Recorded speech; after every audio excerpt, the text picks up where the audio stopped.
മറ്റു വാർത്തയിലേക്ക്. വോട്ടുകൊള്ളയിൽ സുരേഷ് ഗോപിക്കും കുടുംബത്തിനുമെതിരായ സ്വകാര്യ അന്യായത്തിൽ TN പ്രതാപൻ നൽകിയ ഹർജി ഈ മാസം 30-ന് പരിഗണിക്കും. നിയമപരമായ നടപടി സ്വീകരിക്കേണ്ട പോലീസ് കേസ് അട്ടിമറിക്കാൻ ശ്രമിച്ചെന്ന് TN പ്രതാപൻ ആരോപിച്ചു. സുഭാഷ് ഗോപിയുടെ ഇരട്ട വോട്ടർ ഐഡികൾ അടക്കം തെളിവായി നൽകിയിട്ടും FIR ഇടാൻ പോലീസ് തയ്യാറായില്ല. തൃശൂർ SCPയുടെ സ്ഥലം മാറ്റവും കമ്മീഷണറുടെ കേന്ദ്ര ഡെപ്യൂട്ടേഷനും അട്ടിമറിയുടെ ഭാഗമാണെന്നും പ്രതാപൻ പറഞ്ഞു. വ്യാജരേഖയും വ്യാജ സത്യവാങ്മൂലവും നൽകി കൊടുത്ത വോട്ട് ചേർക്കലിൻ്റെ എല്ലാ തെളിവുകളും സഹിതം സിറ്റി പോലീസ് കമ്മീഷണർക്ക് പരാതി നൽകിയിരുന്നു.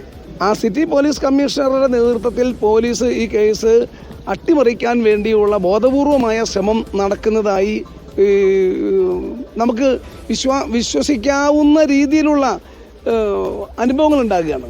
പ്രതികളെ സഹായിക്കാവുന്ന രീതിയിലുള്ള ഒരു സമീപനമാണ് ഇന്ന് കോടതിയിൽ പോലീസ് സ്വീകരിച്ചിട്ടുള്ളത്. ഇപ്പോൾ സിറ്റി പോലീസ് കമ്മീഷണറെ ഡെപ്യൂട്ടേഷനിൽ കേന്ദ്ര ഡെപ്യൂട്ടേഷനിലേക്ക് ഇവിടെ നിന്ന് അദ്ദേഹം ആവശ്യപ്പെട്ടു പോയി.